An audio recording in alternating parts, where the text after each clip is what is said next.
I was going to say good morning, but it could be afternoon. It could be evening. Hello, sixth graders. I'll just say hello. It's Mrs. James here, and I'm back to read another chapter of Matilda to you. I'm so glad. I was reading all the grades from your tests, and I was reading your comments about the fact that you really like the book, so I'm really excited about that. We are going to read chapter 12 today, and the title of this chapter is Lavender. So let's dive right in. For me, it's page 123. Let me see what page it is for you. Oh, I'm looking at the illustrations from Brucey. Okay, for you, it's page 134. Okay? So we are going to get started, but first,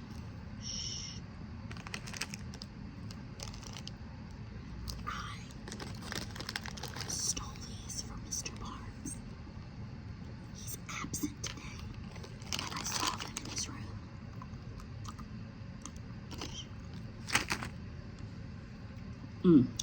I love me some watermelon Sour Patch Kids. Shh. All right, page 134. Let's get started. So good. Lavender. In the middle of the first week of Matilda's first term, Miss Honey said to the class, "I have some important news for you, so listen carefully. You too, Matilda. Put that book down for a moment and pay attention." Small, eager faces looked up and listened.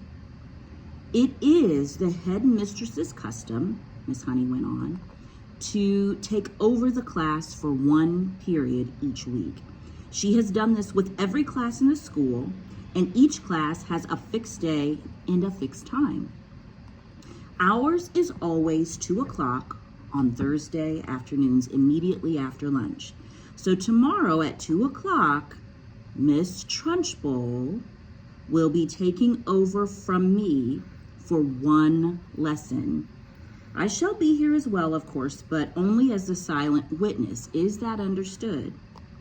"Yes, Miss Honey," they chirped. "A word of warning to you all," Miss Honey said. "The headmistress is very strict about everything.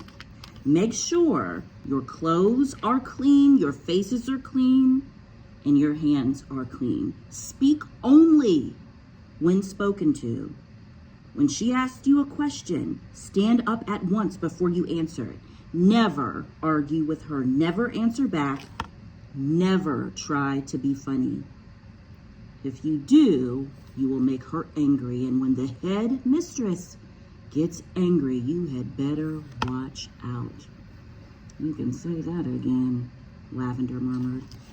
"I am quite sure," Miss Honey said, "that she will be testing you on what you are meant to have learned this week, which is your 2 times table. So I strongly advise you to swat it up when you get home tonight. Get your mother or father to hear you on it." "What else will she test us on?" someone asked. "Spelling," Miss Honey said. "Try to remember everything you have learned these last few days. And one more thing. A jug of water and a glass must always be on the table here when the headmistress comes in. She never takes a lesson without that. Now, who will be responsible for seeing that it's there?" "I will," Lavender said at once. "Very well, Lavender," Miss Honey said. "It will be your job to go to the kitchen and get the jug and fill it with water and put it on the table here with a clean empty glass just before the lesson starts." "What if the jug's not in the kitchen?" Lavender asked. "There are a dozen headmistress jugs and glasses in the kitchen," Miss Honey said. "They are used all over the school." "I won't forget," Lavender said. "I promise I won't." Already, Lavender's scheming mind was going over the possibilities that this water jug had opened up for her. She longed to do something truly heroic. She admired the older girl Hortensia to distraction for the daring deed she had performed in the school. She also admired Matilda, who had sworn her secrecy about the parrot job she had brought off at home, and also the great hair oil switch which had bleached her father's hair. It was her turn now to become a heroine, if only she could come up with a brilliant plot. On the way home from school that afternoon, she began to mull over the various possibilities, and when at last the germ of a brilliant idea hit her, she began to expand on it and lay her plans with the same kind of care the Duke Wellington had done before the Battle of Waterloo. Admittedly, the enemy on this occasion was not Napoleon, but you would never have got anyone at Cruncham Hall to admit that the head mistress was a less formidable foe than the famous Frenchman. Great skill would have to be exercised, Lavender told herself, and great secrecy observed if she was to come out of this exploit alive. There was a muddy pond at the bottom of Lavender's garden, and this was the home of a colony of newts. The newt, do you guys know what newts are? They're like little lizard-looking things. Yuck. The newt, although fairly common in English ponds, is not often seen by ordinary people because it is a shy and murky creature. It is an incredibly ugly, gruesome-looking animal, rather like a baby crocodile, but with a shorter head. It is quite harmless, but doesn't look it. It is about 6 inches long, so about like that. About 6 inches long and very slimy, with greenish-gray skin on top and an orange-colored belly underneath. It is, in fact, an amphibian, which can live in or out of water. That evening, Lavender went to the bottom of the garden. Oh, Lavender, don't do it. Don't do what I think you're going to do. Don't do it, Lavender Celeste. Don't. Okay. That evening, Lavender went to the bottom of the garden, determined to catch a newt. They are swiftly moving animals and not easy to get a hold of. She lay on the bank for a long time, waiting patiently until she spotted a whopper. Then, using her school hat as a net, she swooped and caught it.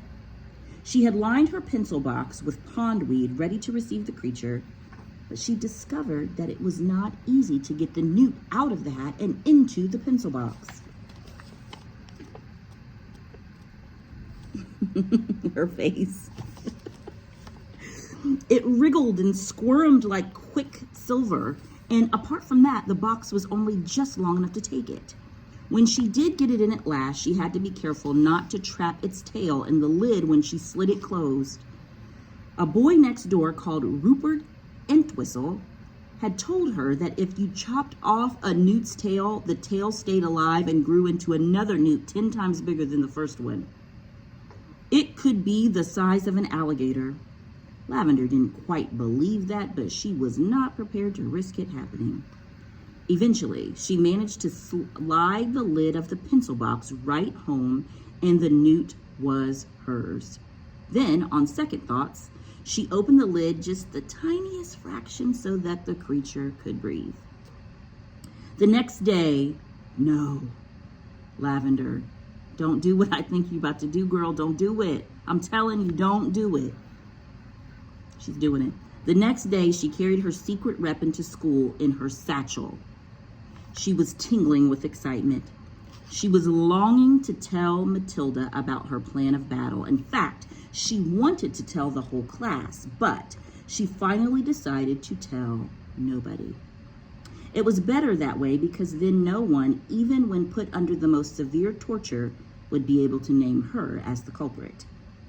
Lunchtime came. Today it was sausages and baked beans. Yum.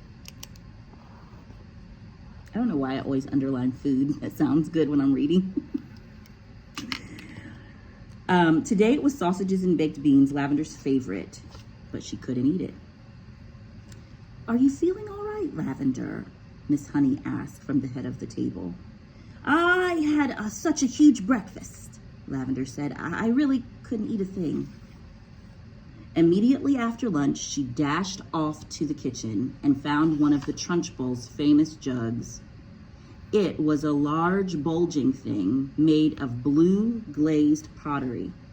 Lavender filled it half full of water and carried it, together with a glass, into the classroom and set it on the teacher's table. The classroom was still empty. Quick as a flash, Lavender got her pencil box from her satchel. Girl, no. Lavender, no. Lavender got her pencil box from her satchel and slid open the lid just a tiny bit. The newt was lying quite still. With great care, she held the box over the neck of the jug and pulled the lid fully open and tipped the newt in. There was a plop as it landed in the water. Then it thrashed around wildly for a few seconds before settling down.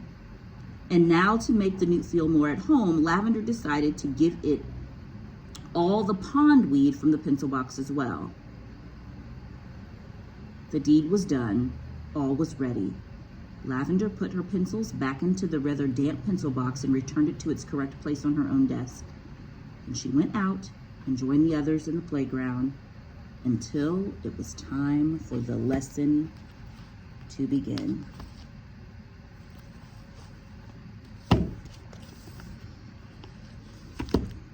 She's in big trouble. Miss Trunchbull is going... We'll have to read. Keep reading to see what happens next. I told her not to do it. Lavender? Wait. Okay, we are done with our chapter, but you have got to see my tree. My tree is so beautiful. It's so beautiful. We ready? Oh my gosh, look at her. Oh my gosh. All right, that's it for today, 6th graders. I will see you soon.